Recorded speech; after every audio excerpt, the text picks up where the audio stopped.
Salam sehat, salam sukacita, salam mujizat bagi kita sekalian.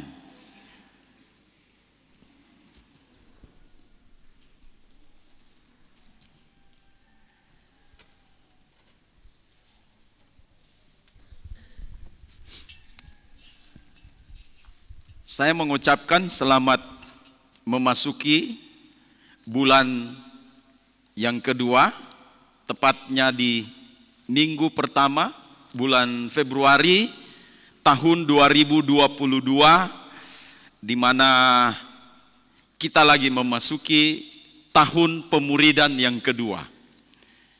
Saya terus memperkenalkan kita semua untuk kita harus tinggalkan gereja dalam konteks orang banyak. Tetapi kita akan masuk kepada dimensi yang sebenarnya dalam dunia kekristenan, yaitu gereja dalam konteks murid. Jadi saudara-saudariku sekalian, pada saat ini adalah hari pertama di mana saya akan menyampaikan materi pemuridan.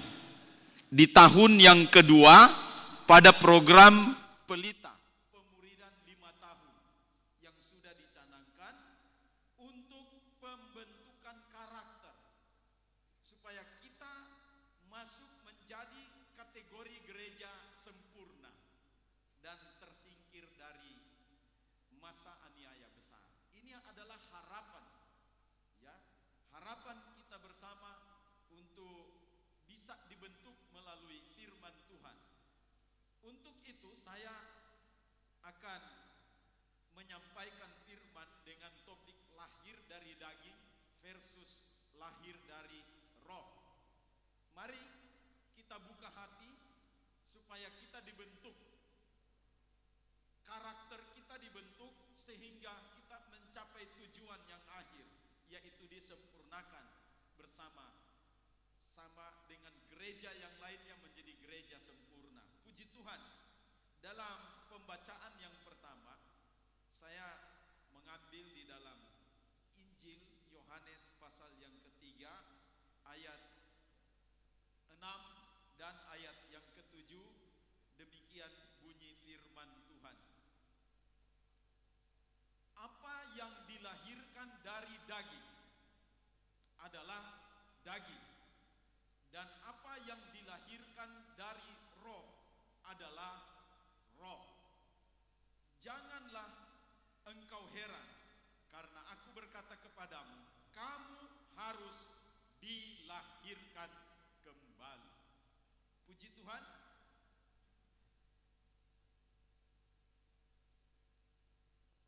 Memang saya akan terus berdoa supaya apa yang disajikan ini bisa masuk ke dalam hati kita, ya, karena ini khotbah pemuridan, khotbah pengajaran. Kalau khotbah tentang yang fenomenal, wah, itu banyak orang yang suka, ya. Tapi kalau khotbah pembentukan karakter, nah ini kita kelas murid, ya, bukan kelas gereja orang banyak berbondong-bondong pergi yang fenomenal, tapi kita kelas murid dalam pembentukan karakter. Baik, saya sebutkan lagi bahwa kita sedang berbicara tentang lahir dari daging dan lahir dari roh. Apa itu lahir dari daging? Apa itu lahir dari roh? Kalau di dalam teks yang baru kita baca tadi, kita akan menjumpai dua istilah yang penting. Kata daging itu diterjemahkan dari teks aslinya, yaitu sarx. Sarx. Sarx juga bisa diartikan yaitu daging, kemudian tubuh, juga artinya manusia, juga bisa berarti materi, juga bisa berarti alamiah, bisa juga berarti keluarga secara daging, secara garis keturunan. Jadi ini yang dimaksud dengan sarx, yang berarti sebutan-sebutan yang saya sebutkan tadi. Apa hubungannya dengan yang kita bicarakan kali ini? Saya hanya mengangkat satu kata yang penting saja dari banyak arti yang tadi. Saya munculkan yaitu manusia. Jadi daging itu bicara juga tentang manusia. Inilah kelahiran kita secara manusia. Jadi kita dilahirkan secara manusia dari rahim ibu kita. Tapi ada hal yang penting yang kita bisa lihat di sini, bahwa kelahiran dari daging, kelahiran dari rahim ibu kita adalah merupakan suatu kelahiran manusia yang sudah tertular oleh dosa dari nenek moyang kita, yaitu Adam dan Hawa. Pada saat Adam dan Hawa sudah memakan buah pohon pengetahuan baik dan jahat, maka pada saat itulah semua gen manusia dari Adam itu sudah tertular dengan dosa. Maka dari itu semua hukum yang menyangkut tentang pelanggaran Adam di Taman Eden itu sudah menjadi bagian dari generasinya sampai hari ini. Maka kita semua mati. Saudara-saudara sekalian, maka dari itu kita berjuang di dalam kehidupan ini, dalam kelahiran daging kita, sehingga sudah banyak gambar diri dari Tuhan yang sudah rusak di dalam manusia dan membutuhkan perbaikan kembali. Ini gambar diri manusia, sehingga tidak jarang kita menjumpai kata-kata yang mungkin juga kita akan bisa menganalisanya sebentar tentang kata ini, kalimat ini. Kan banyak orang selalu berdalih, ya namanya juga masih manusia. Memang kita lahir di dalam kemanusiaan ini dengan penuh keterbatasan karena pelanggaran dosa manusia. Namanya juga masih manusia. Tapi ada hal yang perlu dikoreksi dari kalimat ini, supaya kita mencapai titik pendewasaan. Karakter kita mencapai karakter Kristus. Kalau ini merupakan satu kalimat di mana dalih ini merupakan tidak memperpanjang persoalan, barangkali artinya kita tidak menunjuk orang itu untuk divonis kesalahan karena kita juga punya bagian yang sama. Ya mungkin bisa saja begitu. Tetapi saudara-saudari sekalian, kadang juga ini merupakan dalil yang dijadikan patokan di dalam kehidupan, sehingga kita tidak akan beranjak dari nilai-nilai kehidupan yang lebih baik. Hanya bertumpu kepada masih manusia. Masih manusia. Masih manusia. Tapi firman Tuhan berkata kita harus beranjak untuk mengembangkan manusia roh kita. Ini harus diingat, Bapak Ibu saudara-saudari sekalian. Kadangkala ini juga merupakan dalil dari hamba Tuhan. Ya, hamba Tuhan juga masih manusia. Saya berkata, mungkin ini ada benarnya, tapi kalau kita lihat dari sisi pertumbuhan karakter, maka hamba Tuhan itu harus menjadi manusia roh yang memiliki keteladanan dengan banyak orang. Saya juga bisa menyampaikan di sini, karena ini tahun kedua dalam program pemuridan, maka firman Tuhan ini akan lebih tajam lagi, akan lebih keras lagi. Pertama-tama mengajak untuk diri saya sendiri dan untuk keluarga saya, untuk mengembangkan manusia roh. Dan yang kedua, untuk para pelayan-pelayan altar yang berdiri di sini, untuk para majelis, pemimpin-pemimpin di jemaat, supaya kita memiliki kualitas karakter yang lebih baik dari orang-orang yang ada di luar sana. Saudara-saudara sekalian, ini penting karena kita akan menuju kepada satu kehidupan yang lebih baik. Jadi kalau alasan itu hanya merupakan dalil, mari kita buang jauh-jauh alasan itu. Karena untuk itulah kita dipanggil, untuk menjadi teladan bagi banyak orang. Maka kita harus mencapai kehidupan yang lebih baik. Kita harus mengembangkan manusia roh kita. Memang lahir dari daging ini memiliki kontroversi. Ya, saya sebut saja ini merupakan kontroversi. Sejak manusia jatuh ke dalam dosa. Contohnya di mana? Kain dan Habel. Habel mempersembahkan satu persembahan yang berkenan kepada Tuhan. Tetapi Kain lain ceritanya. Ini kontroversi di dalam kehidupan. Juga itu di dalam Kejadian pasal yang keempat.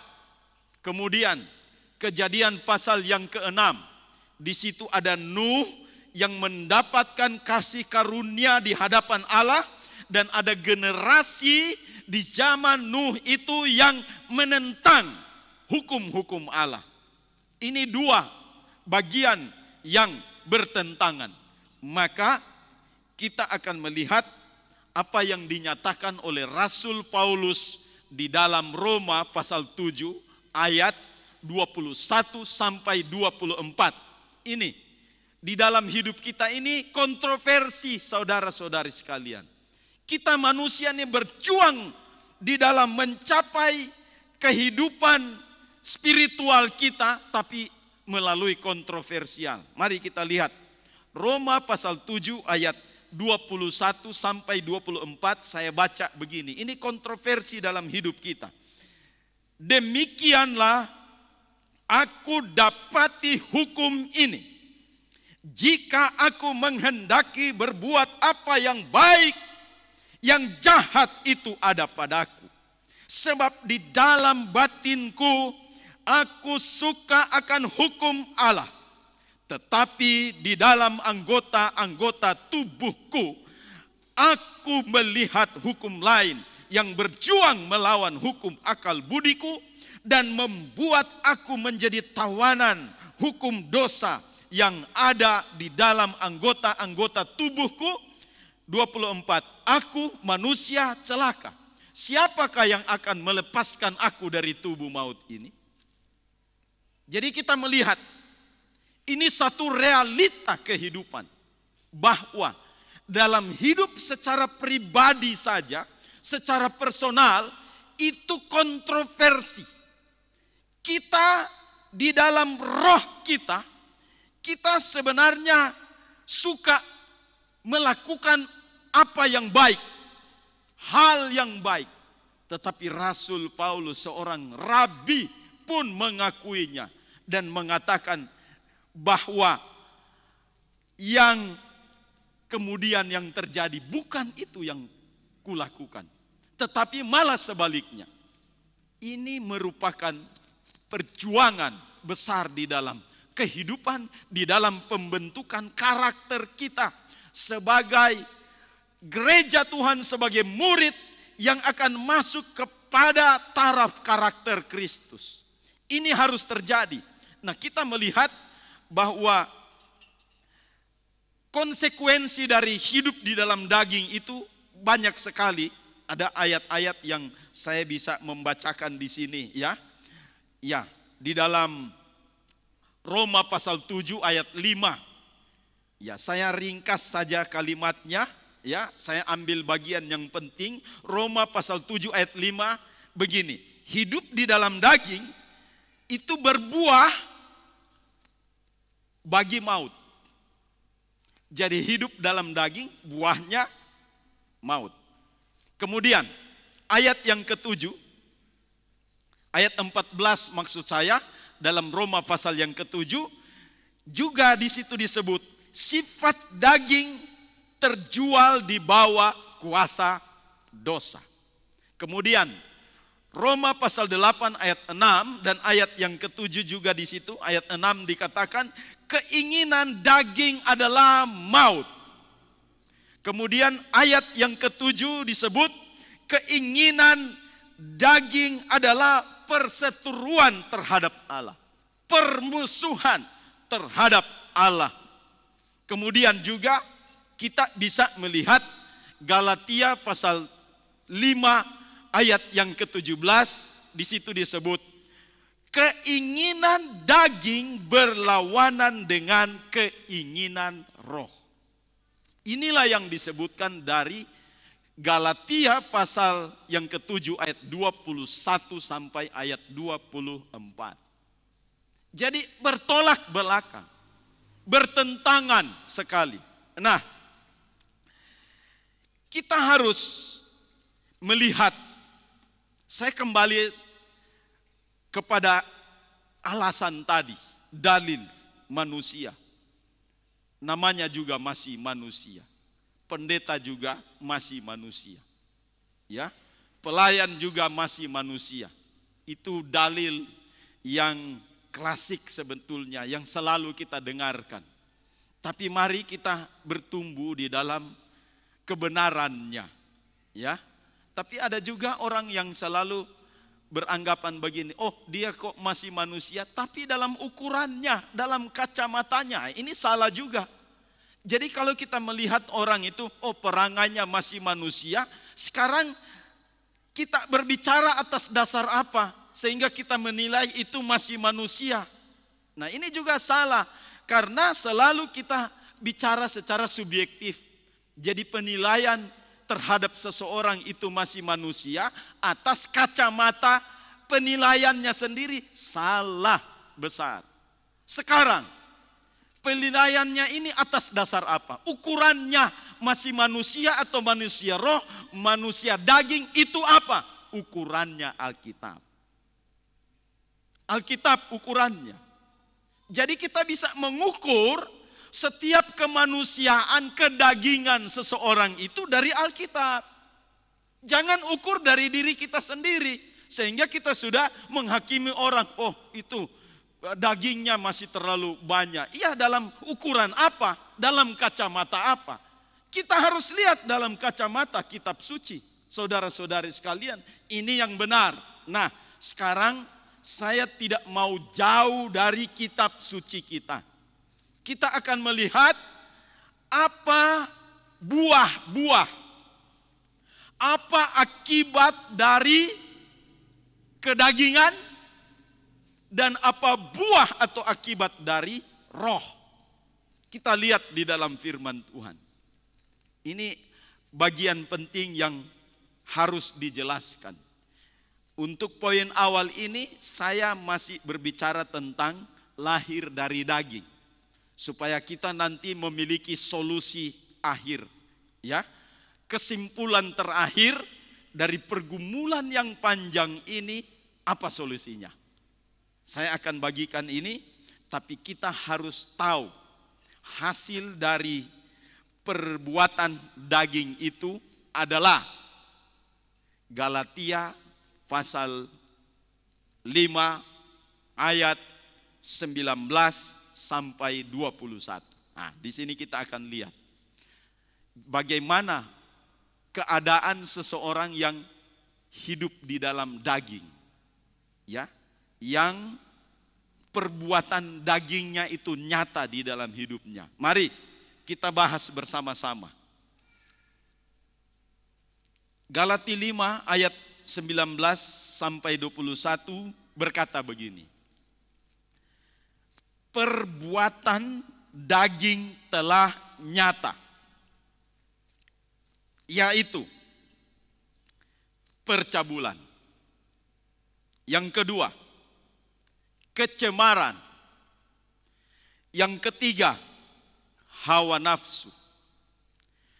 Mungkin 3 bagian ini merupakan sesuatu yang kita sudah tahu. Oh, ini memang, tapi nanti kita lihat di dalam poin-poin ini kita lihat ternyata apa yang mungkin kita lakukan masuk juga di situ. Kalau percabulan, kecemaran, hawa nafsu itu sudah kakak beradik yang kita tahu dalam dunia kekristenan ini salah, ini kedagingan. Jadi saya lewat saja, ya. Kemudian yang berikut, penyembahan berhala, sihir. Ini juga sudah terlalu lagi. Orang Kristen yang hidup dalam penyembahan berhala itu mereka hidup di dalam kedagingan. Sihir apalagi, ya, sihir, dukun dan lain sebagainya, salah. Ini hidup di dalam kedagingan. Harusnya tidak ada bagi orang Kristen. Ya, sudah. Kita sudah lewat. Sudah lulus. Mungkin sudah lulus. Kemudian kita lihat lagi berikutnya. Perseteruan. Sudah mulai masuk ini. Yang kita anggap mungkin kita tidak ada di dalamnya. Tapi dengar baik. Jika orang Kristen, seorang murid yang hidup di dalam perseteruan, ia sedang hidup di dalam kedagingan. Ya, jangan remeh. Bermusuhan itu jangan dianggap remeh. Ya, baku salah dengan orang jangan dianggap remeh, karena itu adalah kedagingan. Jadi saya tekankan dalam pembekalan para pelayan di Tandolala, sebagai pelayan altar, jauhkan dari semua perseteruan ini. Tidak ada lagi yang ada di sini baku, ya, berselisih, ya. Nanti itu dia kakak adik dengan yang satu kata lagi, perselisihan. Nah ini, ya. Jadi perseteruan dengan perselisihan itu sama, ya.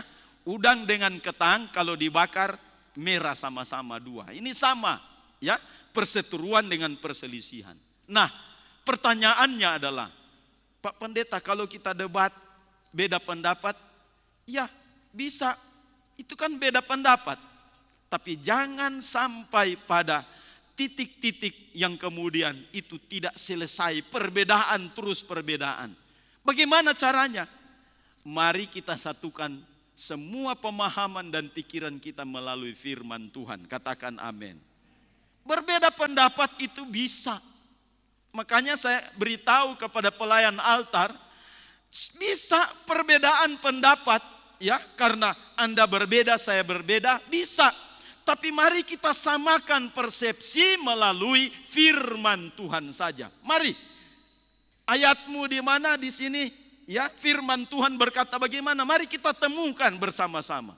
Tapi kalau perbedaan ini sudah terlampau selalu, ya, sehingga itu mempertentangkan, menghasilkan perselisihan di antara kita, ini sudah tidak benar ini.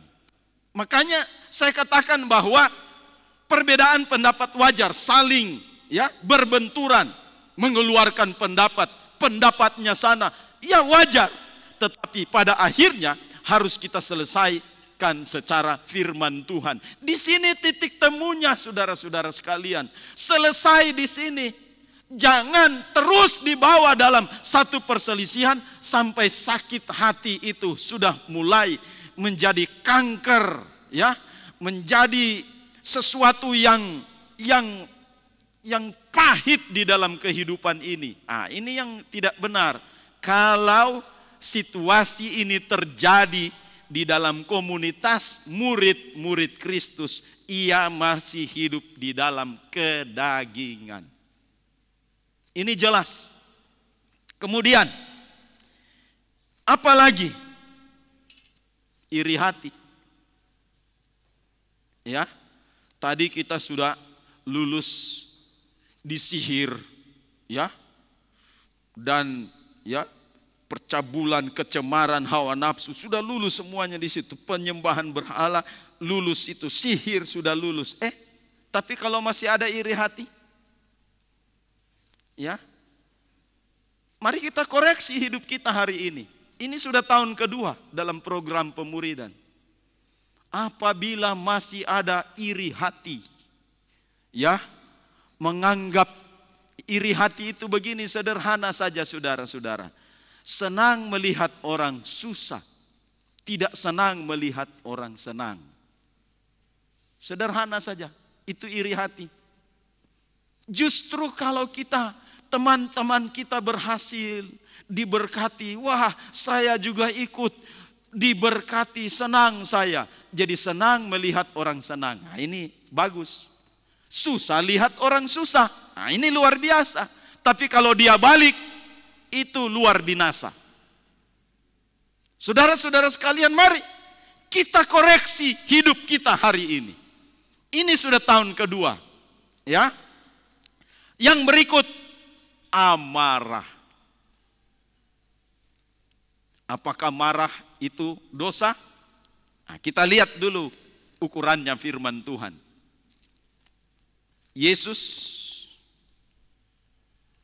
waktu dia masuk di bait suci, dia lihat tidak beres di situ, marah dia. Ya, ini untuk satu kebenaran.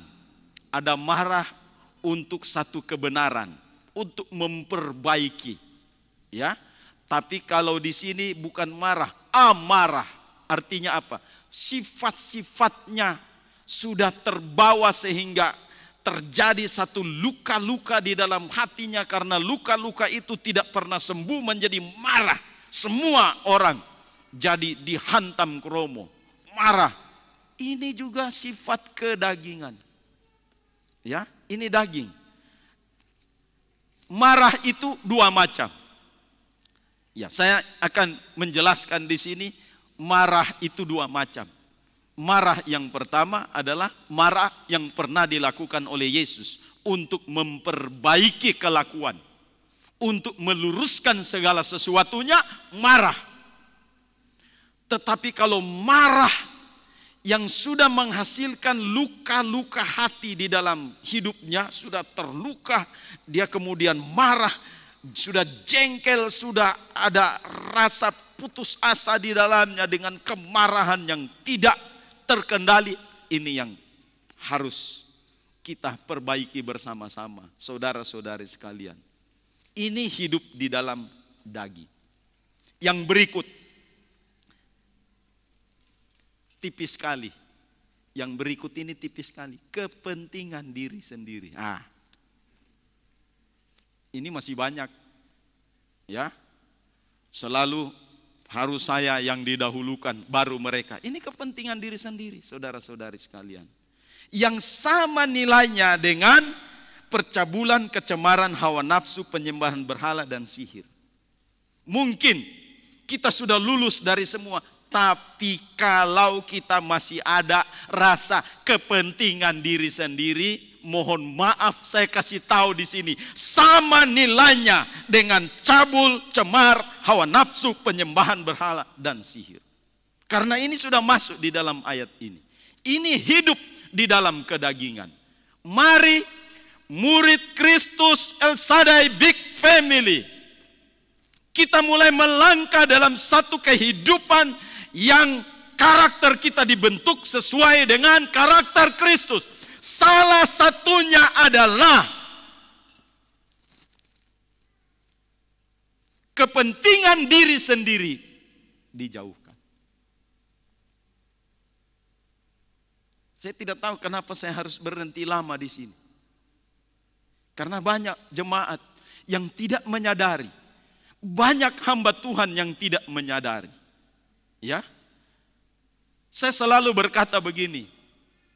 Jauhkan baik-baik dari pandangan kita satu kata yang sudah ditanamkan oleh ular di Taman Eden.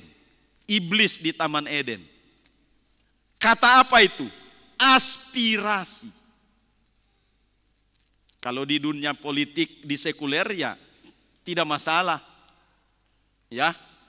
Tapi kalau di dalam gereja tidak boleh ada aspirasi. Itu mengandung kepentingan diri sendiri, mengandung kepentingan kelompok. Aspirasi. Apa itu aspirasi? Yang kita orang mau. Jadi yang mau saya diikut, bukan maunya dia. Ah, ini aspirasi. Maunya kelompok ini yang diikut, bukan maunya sana. Tapi saya sudah bolak-balik dalam Alkitab mencari dari seluruh teks, dari seluruh terjemahan, dari seluruh bahasa. Saya tidak pernah mendapatkan kata aspiration atau aspirasi. Tapi ada satu kebalikan dari itu yang justru ada di dalam Alkitab. Haleluya. Itu di dalam 2 Timotius pasal 3 ayat 16. Dikatakan begini. All scripture is given by inspiration of God. Segala tulisan yang diilhamkan Allah, yang diilhamkan itu diterjemahkan. Ya, inspirasi ilahi. Ini yang benar.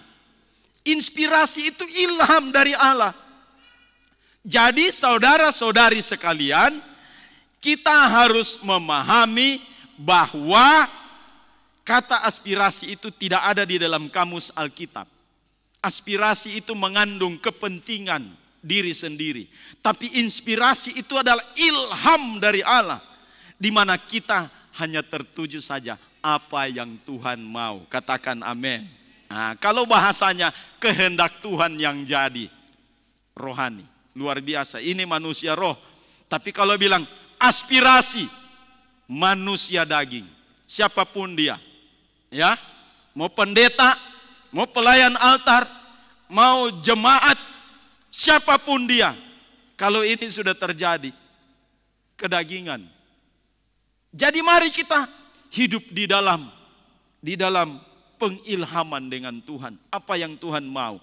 Tuhan Yesus juga mengajarkan supaya kalau kita berdoa, Bapa kami yang di sorga, dikuduskanlah namamu, datanglah kerajaanmu, jadilah kehendakmu. Ini yang benar. Ya, jadi kepentingan diri sendiri, kedagingan.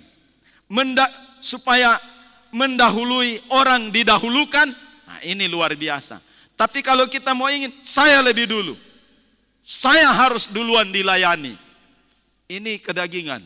Tapi kalau bilang, ya di sanalah duluan. Nah, ini rohani. Itu perbedaannya, saudara-saudari sekalian. Yang berikut, percideraan. Nah, percideraan ini artinya suka, ya, iseng, ingin mencelakakan orang, ya, mencederakan orang. Ya, ini kedagingan juga. Roh pemecah. Hati-hati. Roh pemecah. Jadi kalau ada sifat-sifat kita yang suka memecah belah, itu kehidupan kedagingan. Jadi tidak boleh lagi ada di roh pemecah. Kemudian apalagi? Kedengkian, dengki, benci. Yang berikut kemabukan. Bukan mabuk perjalanan, ya. Kalau mabuk perjalanan, solusinya antimo atau CTM, selesai. Tapi kalau kemabukan yang dimaksudkan di sini, ini solusinya, kita harus lahir dari roh. Kemudian pesta pora dan sebagainya. Ya. Jadi kita lihat di sini ini sesuatu yang harus kita jauhi. Nah, tidak akan mendapat bagian dalam kerajaan Allah. Jadi semua yang diurutkan tadi ini tidak akan mendapat bagian dalam kerajaan Allah. Solusinya apa? Solusinya adalah Galati pasal 5 ayat 24. Berkata begini, barang siapa menjadi milik Kristus, ia telah menyalibkan daging dengan segala hawa nafsu dan keinginannya. Katakan amin. Jadi kita harus berada di dalam Kristus. 2 Korintus 5 ayat 17. Jadi siapa yang ada di dalam Kristus, ia adalah ciptaan baru. Yang lama sudah berlalu, sesungguhnya yang baru sudah datang.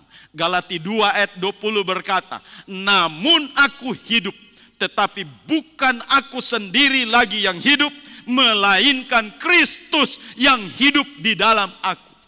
Dan hidup yang kuhidupi di dalam daging adalah hidup oleh iman kepada Anak Allah. Jelas, kalau ya memang kita manusia ini, memang inilah manusia kita. Tapi untuk mengkanter semuanya itu, untuk mengatasi semuanya itu, kita harus hidup di dalam Kristus. Ini akan menjadi perjuangan yang berat waktu kita praktekkan firman ini. Ini gampang kita dengar, saudara, saya sudah tahu itu. Pak Pendeta, biar tidak dibilang saya sudah tahu. Tapi ingat, mempraktekannya itu membutuhkan perjuangan. Karena Rasul Paulus bilang, saat aku ingin berbuat apa yang baik, bukan itu yang kulakukan, tetapi yang jahat yang aku lakukan. Jadi kita berjuang. Berjuang dengan apa? Maka kita harus lahir dari roh, pneuma, roh, ya. Saudara-saudari sekalian, Tuhan membentuk kita ini dengan nafasnya, Dia kasih, Dia tiupkan nafas, itulah roh, ya. Kita harus lahir dari roh Allah yang akan membentuk kita. Nah, Kristus, roh Kristus itu ditiupkan ke dalam kita. Dibagikan kepada kita melalui apa? Curahan darahnya. Ku telah mati dan tinggalkan cara hidup yang lama. Karena apa? Dia membayar kita dengan darahnya yang sangat mahal. Dan maka muncullah manusia roh. Maka Efesus pasal 1 ayat 13 sampai 14 berkata begini.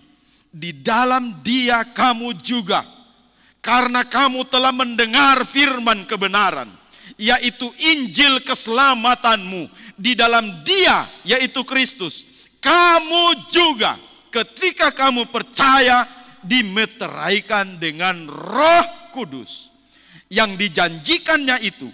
Dan Roh Kudus itu adalah jaminan bagian kita sampai kita memperoleh seluruhnya, yaitu penebusan yang menjadikan kita milik Allah untuk memuji kemuliaannya. Haleluya.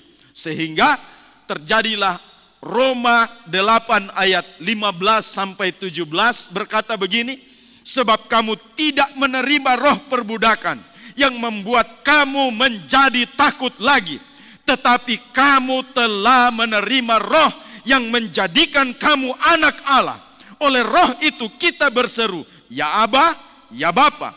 Roh itu bersaksi bersama-sama dengan roh kita bahwa kita adalah anak-anak Allah.